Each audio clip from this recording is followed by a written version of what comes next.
Focus Retail, l'hebdo. Le Focus.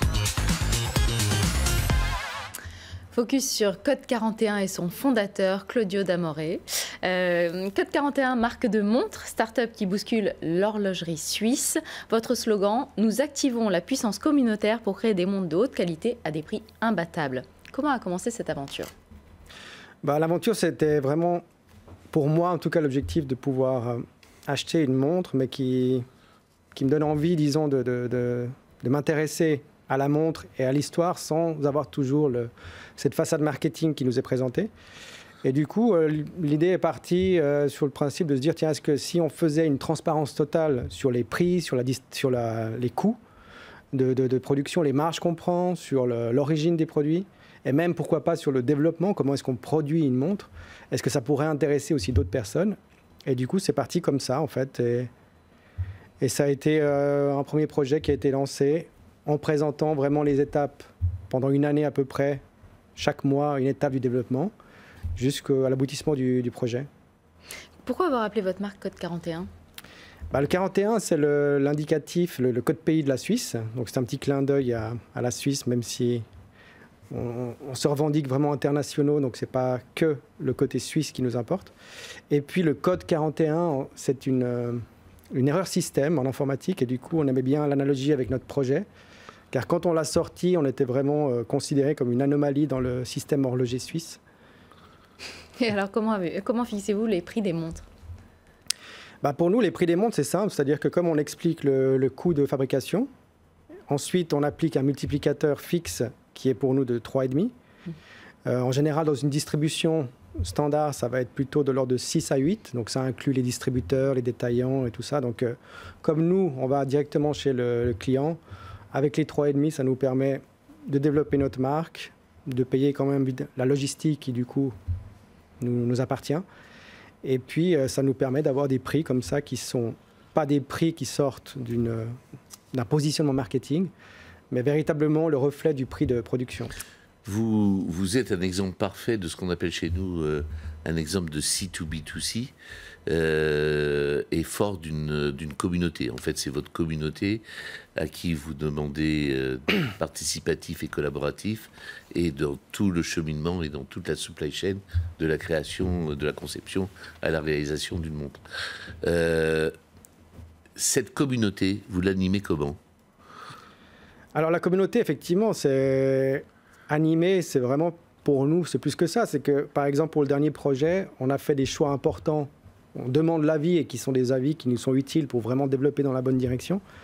Donc, ce n'est pas vraiment que animé. Pour nous, c'est très utile de les avoir. Par exemple, sur le dernier modèle, on a pu faire des choix esthétiques, mais on a aussi pu décider que, par exemple, la date était quelque chose de très important sur le dernier modèle qu'on a fait, ou que la montre mécanique devait vraiment être automatique plutôt que simplement manuelle. Et ça, c'est des choix qui, pour nous, stratégiquement, nous évitent des grosses erreurs qu'on aurait pu faire si on avait juste lancé un produit sans consulter notre communauté, comme d'ailleurs ça se fait traditionnellement, c'est-à-dire qu'on développe plutôt dans le secret, personne ne doit savoir ce qui se passe. Et le jour J, on sort un produit, et ce produit, s'il plaît, tant mieux, mais s'il ne plaît pas, c'est des stocks qui vont s'accumuler, et c'est des produits qui ne vont pas être vendus. Et donc votre communauté précommande, c'est ça? C'est-à-dire au fur et à mesure du processus de la réalisation d'un modèle, elle déclare son intention de vouloir ou pas l'acheter, c'est ça? Alors pas pendant le processus. Là, typiquement, on a fait pendant une année le développement de ce dernier modèle X41 qu'on a sorti la semaine passée. Mais ça faisait une année qu'on travaillait justement au développement avec les choix qui ont été faits. Et on avait mis cette date du 12 mars comme le lancement. Et c'est seulement à ce moment-là que les gens peuvent précommander leurs pièces. Et en général, on ouvre pendant 30 jours les précommandes.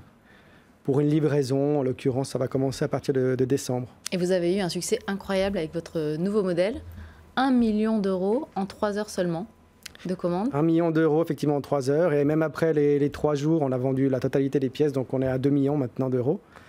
Et effectivement, on n'avait pas prévu que ça aille aussi vite, puisque 30 jours, c'était une période où on s'est dit qu'on aurait le temps, disons, de développer ça comme il faut pour espérer vendre les 500 pièces, en tout cas limitées, puisque c'était les pièces numérotées. Après, il y a la série standard qui est faite, mais ça a été très vite. Et puis, on a pu voir effectivement que l'engouement qu'il y avait pendant le développement, parce qu'on a pu le sentir, l'engouement des gens pendant le développement, mais c'est difficile de quantifier qui vraiment va faire le saut, puisqu'on parle quand même de 4 000 €. Et ça a été un vrai challenge pour se dire déjà qu'on pouvait vendre des montres à 4 000 € sur Internet, sans les avoir vues, en les payant complètement à peu près 8 mois avant qu'elles soient livrées, d'une marque qui est... Pas encore très connue. Pas encore très connue. Alors pour notre communauté, ils nous suivent, d'accord, mais sinon, effectivement... Ce serait d'ailleurs dommage de revoir la montre à 2 fois le prix en revente par rapport à l'éthique que vous défendez. Après ça, effectivement, on verra comment se passe la suite, mais on aura de toute façon la série standard, puisqu'elles ne seront pas numérotées, mais on va pouvoir continuer. Alors, ces modèles-là sont quand même un peu plus coûteux que ce qu'on fait d'habitude, puisqu'on est plutôt dans les 700 € avec des mouvements standards. Donc ces mouvements, ça va rester des petites séries. Mais effectivement, on pourra toujours acheter des pièces normales plus tard, une fois qu'on a produit cette première batch qu'on fait maintenant. Mais on verra si effectivement les 500 pièces deviennent comme des collectors, parce que c'est l'avenir. On vous le souhaite en tout cas. On verra. Je vous remercie Claudio Damoré, vous êtes créateur de la marque Code 41. Merci Raphaël Pelletier, président fondateur du groupe Altavia, et merci à vous de nous avoir suivis. On se retrouve la semaine prochaine. BFM Business, Focus Retail, l'hebdo.